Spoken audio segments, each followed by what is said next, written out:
The roar of the Valari crowd shattered the sky, a storm of noise slamming against the crystalline dome that enclosed the arena. It was not just a spectacle, it was judgment, ancient and unflinching. At the heart of it, on sand so white they burned the eye, stood Kayla of House Vire, her golden armor reflecting the twin suns above. Her crimson hair braided like a warrior priestess, she narrowed her eyes across the arena at the enemy who should not have been an enemy. Terran was human.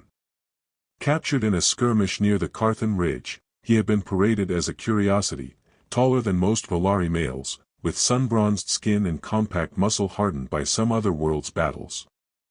In his simple prison garb, he looked neither dangerous nor desperate. Yet he met Kayla's glare with unsettling calm, as if none of this mattered. Above them, Lord Commander Derek watched with folded arms, his blue skin gleaming under ceremonial lighting, his smirk unmistakable. Derek's voice had whispered through the corridors of the Citadel for weeks, Kayla was too soft, too methodical, more scholar than soldier. Today, he would have his proof.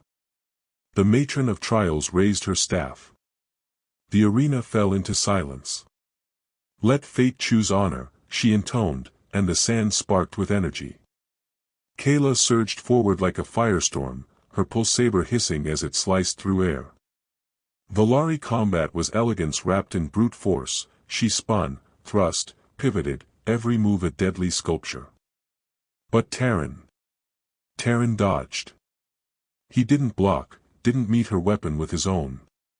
Instead, he slipped around her strikes, forcing her to chase ghosts.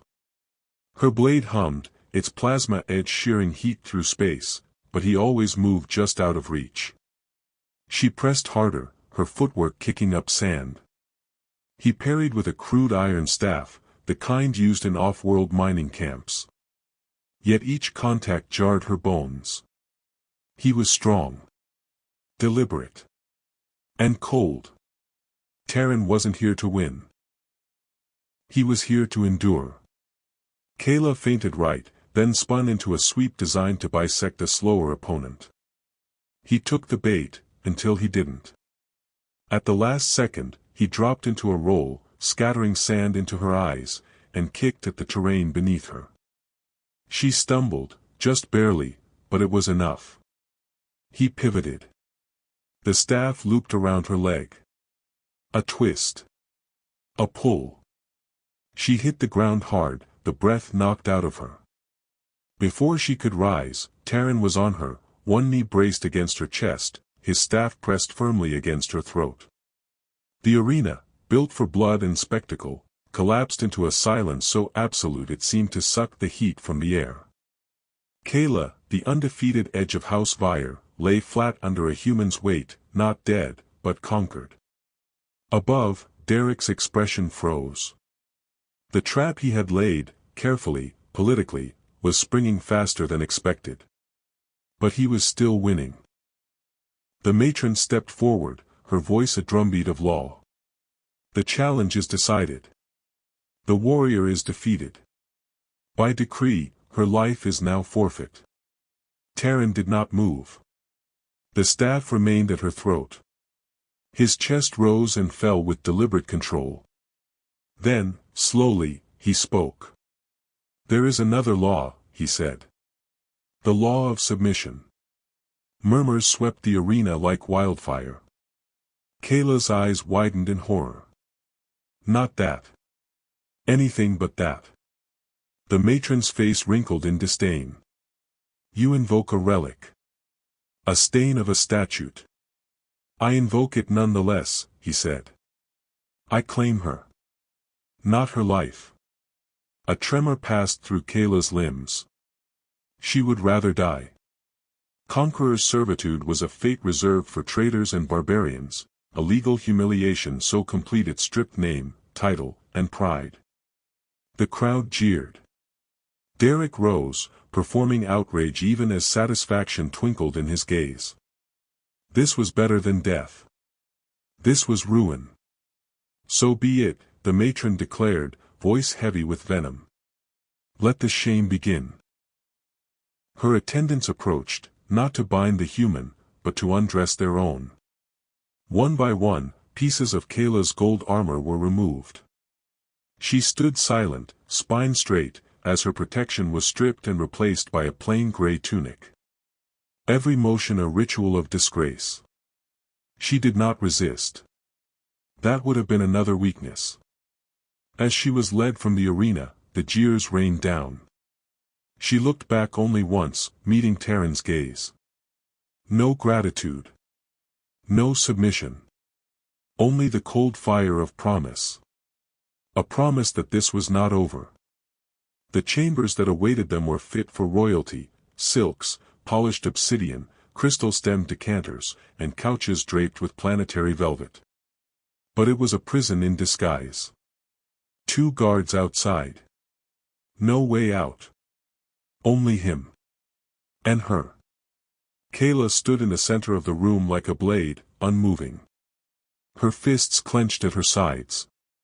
Her eyes bore holes through Terran's skull. "I didn't want this," he said quietly. Her laugh was a broken shard of ice. "Then you should have killed me." She moved like a caged predator. "You took everything. My honor. My name. And now I serve you." His silence was answer enough. She was not a trophy. She was a verdict. And the law, the one he had used, was clear. A victor's right extended to everything. Even the body. The first night passed like a fever dream. She did not fight him, but she did not yield either. Her skin, a soft blue gleam in the dim light, flinched at his touch but never recoiled. It was not lovemaking. It was compliance made physical, the last battlefield where dignity could not die but only bleed.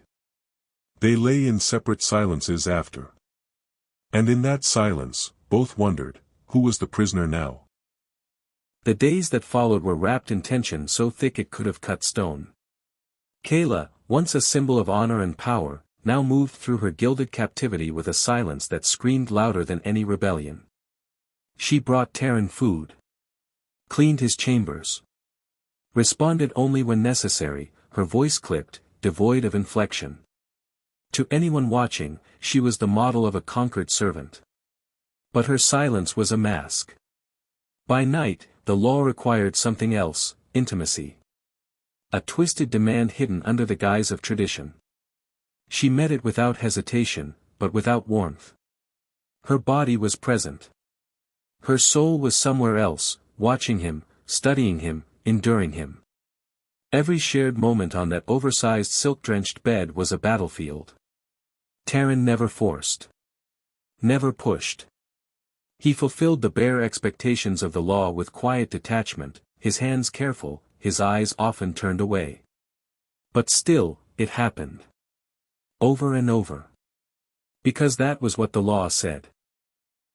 It was a slow war neither of them wanted to win. Yet something began to shift. Tiny, almost imperceptible, but there. The first time came after one such night, silent, mechanical, another entry in their unspoken ledger. They lay apart, breathing quietly in the dark. Then he spoke. "I know you hate me," he murmured. No reply. "I saw Derek's face when you challenged me. He didn't expect you to win. He didn't want you to." Kayla turned toward him, moonlight painting her sharp features in silver. "You presume much, human." "I understand ambition," he said. "He didn't need to kill you. Just ruin you." Her jaw tightened. She wanted to refute him, scream that he was wrong. But she couldn't. Something in her chest cracked. The next morning, one of her old attendants, a quiet girl from a lesser bloodline, returned with fresh linens. Her eyes flicked toward Kayla, not quite meeting hers. Her hands trembled. Too much so for something as simple as folded fabric. Later, when Kayla collected Terran's dishes, the same girl returned to retrieve the tray. Beneath the cloth napkin was a chip. Kayla's pulse skipped. That night, long after the guards rotated and silence blanketed the palace, she activated the chip using a small, overlooked reader hidden inside a brooch, one of the few remnants of her station she'd been allowed to keep. Encrypted messages filled her vision. Tactical analyses. Shipments. Logs. Communication trails. All routed through Derek's private channels.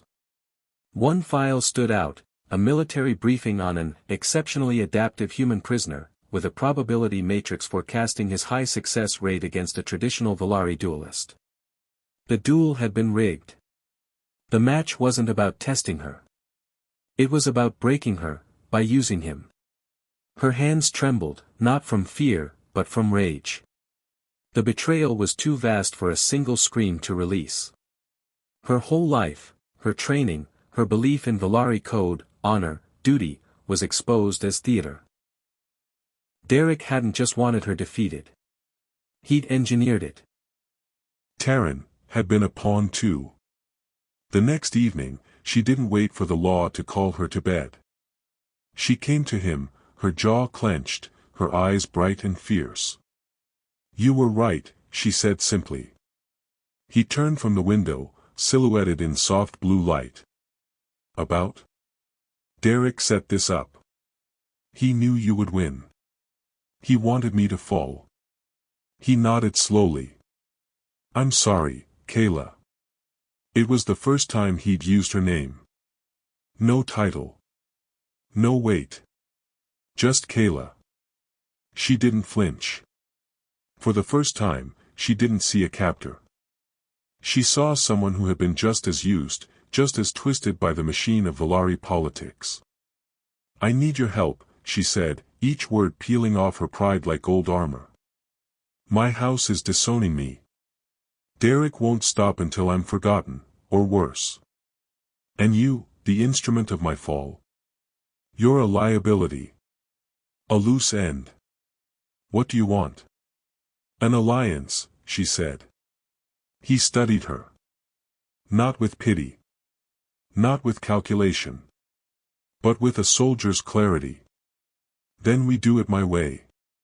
She nodded. And just like that, something impossible happened. Their prison became a haven. By day, she remained the perfect servant, silent, obedient, unnoticed. By night, they became conspirators. He taught her about guerrilla tactics. About unpredictability. About turning a superior enemy's rules against them. "Valari forms are too rigid," he explained as they sparred on the soft carpet one evening. "They assume honor. A fair fight. They don't prepare you for chaos." She ducked his strike and retaliated with a feint, her movements sharper, quicker. "You use people's expectations," he continued, circling her. "You turn certainty into a weapon." She was brilliant. A sponge for asymmetric warfare. She began to anticipate, counter, adapt. Their sessions grew more intense, grappling, feinting, breathing in each other's sweat and strength. Sometimes they ended tangled together on the floor, gasping, not knowing if the fire in their veins was adrenaline or something else. In return, Kayla taught him the labyrinth of Valari politics. The language within the language. The debts that shaped alliances.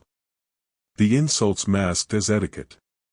"Honor is our currency," she whispered one night, as they sat close on the edge of the bed. "Derek uses it to bankrupt anyone who threatens him." Their alliance deepened into something neither dared name. The moments after their sparring matches stretched longer. The silences weren't so silent anymore. They began to touch when it wasn't required. They began to speak when it wasn't necessary. What had begun as a cage had become something entirely different. One night, as he traced the pattern of tiny scales along her ribs, the ones that shimmered faintly when she was angry or afraid, she whispered, "They think they broke me. But I'm still here." He held her hand. Not because of the law. Because he wanted to. "They broke your image," he said. "Not you." Outside their chamber, whispers grew. Derek's informants twisted surveillance footage. Edited audio leaks filled the data streams, Kayla laughing, Kayla whispering to Terran, Kayla stripped of dignity. They painted her not as a broken warrior, but as a traitor. The pressure on her house mounted. They prepared to strike her name from the records. Meanwhile, the guards who once looked away now stared with open contempt. Their meals came cold. Their requests went unanswered. But inside those four walls, Kayla and Terran had become something else. They were no longer predator and prey. They were no longer master and servant. They were something neither culture had a name for, two survivors in perfect balance. Kayla was done waiting. She had learned enough of Terran's tactical approach to see her opponent for what he truly was, not a stronger warrior, but a more flexible one. And she now knew that Derek was arrogant enough to underestimate flexibility. That was his opening, and she would drive a blade straight through it. Their first counterstrike came quietly. Kayla used her once timid attendant, now an active co-conspirator, to leak information to one of Derek's lesser pawns, a minor noble known more for his vanity and greed than his loyalty. The message was laced with just enough truth to make it irresistible. Terran was secretly aligned with the human ambassador, planning to trade Kayla for political concessions. It worked. Paranoia crept into Derek's camp like smoke under a door. Next came their performance. During a scheduled guard change, the silence of the victor's chamber exploded with fury. Kayla screamed at Terran in guttural Valari, words sharpened to slice through the walls. "You are a beast," she snarled. "An animal who mocks honor." Terran played his role to perfection. He roared back in human English, slammed an ornate chair against the wall, sending splinters across the floor. "You want to be free? Earn it." The guards on duty peered through the viewing panel just in time to see Kayla on her knees, fists clenched, Terran looming over her. It was the scene Derek expected, the image he needed. The illusion of submission, shattered. Their alliance destroyed. At least, that's what they made him believe. With surveillance narrowed in on Terran's supposed diplomatic scheme, Kayla seized the brief window of blind spots to reach out. Carefully, she contacted a handful of Valari nobles, low-ranked, politically ambivalent, and increasingly nervous about Derek's rapid rise.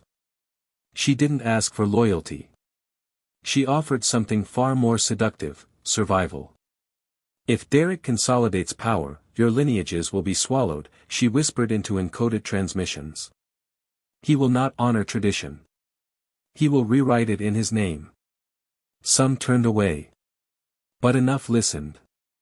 Her final gambit was the most dangerous yet. Kayla drafted a formal petition to the High Council, invoking an ancient right, a grievance duel. Not to the death, but for the leadership of House Vire itself. It was unthinkable. She was disgraced. Technically disowned. And Derek was not just a political rival, he was the architect of her fall. But Valari law, in its brutal, archaic purity, gave her the right to challenge him directly. And it gave the council no legal choice but to approve it. The duel was scheduled. Broadcast publicly. The arena was cleansed for tradition. No artificial enhancements. No political theater. Only weapons. Sand. And eyes. Kayla entered with no house colors. No ceremonial armor. Just a leather harness and a pair of traditional twin blades, short, balanced, pure steel. Derek emerged in full battle gear, obsidian-plated, his plasma glaive singing with death. The crowd buzzed with hunger and disbelief. This was spectacle. This was punishment. The matron of trials, once again presiding, gave the signal. Let the grievance be settled. Derek charged. But this Kayla, this version forged in silence and fire, was no longer the temple-trained duelist he had humiliated weeks ago. She did not meet him with honor. She did not engage in a clash of glory. She sidestepped. Pivoted. Let his momentum carry him into nothingness. It happened again. And again. Derek's strikes became sloppier. He grew furious. His feet dug deep into the sand, his armor slowing him with every breath. Kayla danced. She used the glare of the twin suns to blind. She used the slope of the sand to unbalance. She used Terran's moves, the off-angle lunges, the deceptive pauses, the calculated retreats. And she talked. "Is this what passes for strength now, Derek?" she called, dodging another clumsy swing. "Bluster in place of honor? Rage in place of form?" He bellowed and charged again. Predictable. Exhausted. Pride blind. She ducked low, rolled beneath his blade, and swept his leg from behind. His knee buckled. As he fell, she pivoted up with a strike that knocked the glaive from his hands. Her blade kissed the skin of his throat. The arena was frozen. Kayla leaned in. "Tell them," she whispered. "Tell them about the lies. The setup. The report you buried." His face, pale beneath the indigo skin, twisted with fear. He could have fought. Could have taken death with dignity. But the weight of the truth had been waiting to crush him. And now, it did. I orchestrated it," he said. The words dripped out like blood. "I knew she would lose. I wanted her broken." Gasps. Shouts. Fury. The matron stepped forward. "By his own confession, Derek of House Vire is guilty of conspiracy and dishonor. Let the council decide his fate." They didn't need long. Derek was exiled. Name struck from the archives. In Valari society, it was worse than execution. He was not dead, but he would never again exist. Kayla stood before the council once more. But now, she was not the servant, not the shamed warrior. She was the woman who beat a system that tried to erase her. Her first decree as head of House Vire echoed across the chambers. "The law of conquest is broken. To take a body in defeat is not honor, it is cowardice wrapped in ceremony. From this day, it is abolished." Terran stood before her, unshackled. A free man. She looked at him, and for the first time in weeks, no one else mattered. "By right of my house, I end the servitude of Terran of Earth." He is named ally and strategist to House Vire. A friend to the Valari. The council murmured. No resistance. Only stunned approval. A new law had begun. That night, the palace felt different. The silks no longer chafed Kayla's skin. The obsidian walls, once a cage, now shimmered with promise. She had reclaimed her name, her title, her honor, but none of it felt complete without the man who stood quietly packing his few belongings at the edge of the chamber. Terran hadn't spoken much since the council's ruling. Freedom hung heavy in the air, too thick with finality to celebrate. Kayla entered without ceremony. She wore no robe, no armor, only a simple tunic the color of night. Her eyes followed him as he carefully folded the clothes he had worn when captured, still marked by sand and time. "You're free to go," she said softly, leaning against the door. "I know." His voice was low, unreadable. He didn't look at her. She took a slow breath and crossed the room, stopping just short of him. Close enough to feel the heat of his presence. "I gave you your freedom because it was right. Not because I wanted you to leave." Terran turned finally. His gaze met hers, steady and searching. "Why, then?" "Because I want you to stay," she said. "But on your terms." Silence stretched between them, intimate and fragile. He reached for her hand. Covered it with his own. "I'm not ready to go." The kiss that followed was quiet, profound, no longer an act of obligation, no longer tangled in law or duty. It was a declaration written not in policy or tradition, but in choice. Two survivors, choosing each other. In the weeks that followed, Kayla and Terran set to work rebuilding not just House Vire, but the Valari way of thinking. Reforms rippled outward like shockwaves from the duel. The old guard resisted. The warrior sects protested. But the tide was changing, and their momentum was unstoppable. Terran was officially appointed as first strategist. A human, once a prisoner, now walked the halls of power with quiet authority, his insight reshaping Valari battle doctrine from rigid ceremony to adaptive precision. Kayla, for her part, did more than reclaim her honor. She redefined it. Her public speeches were blunt, her reforms cutting, but always grounded in one truth, that tradition must never become a mask for cruelty. Together, they trained a new generation of warriors, one that fused the elegance of Valari form with the unpredictability of human survival. They were not feared for strength alone, but for their clarity, their creativity, their refusal to die by anyone else's script. At night, when the council halls dimmed and the training grounds quieted, they returned to the chamber that once served as their prison. Now it was their home. Their intimacy deepened, not in fire, but in familiarity. In the way she leaned into him without thinking. In the way he brushed her hair behind her ear when she read late into the night. The trust that had been forged in a crucible of shame and strategy now glowed with quiet, steady flame. Eventually, the story of Kayla and Terran traveled beyond Valari borders. Among humans, it was told as a victory of diplomacy over destruction. Among the Valari, it became a parable of pride, pain, and rebirth. And to the both of them, it became something simpler. It was the story of how survival became alliance. How alliance became trust. And how trust, unexpected, undesired, became something they dared not name until it burned too bright to deny. Not all scars fade. Not all systems fall. But sometimes, two people, dragged to the lowest places imaginable, can build something no law ever intended. Something better. And that's the story of Kayla and Terran, a duel that should have ended in blood, but instead sparked a revolution. What started as a punishment became a partnership. What began in chains ended in change. Together, they didn't just rewrite the rules of their people, they proved that honor, love, and power don't have to be bound by tradition. They can be chosen. Earned. Shared. And in that arena, under those twin suns, they didn't just survive. They won.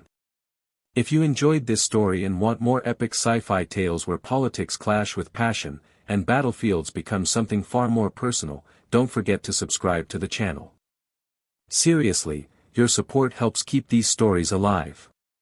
Hit that like button if Kayla's final duel gave you chills, and share this with someone who loves stories of rebellion, resilience, and redemption. We're just getting started. New worlds, new battles, and new stories are always on the horizon. Until next time, keep looking up. And remember, sometimes, the most powerful weapons aren't forged in fire, but in trust.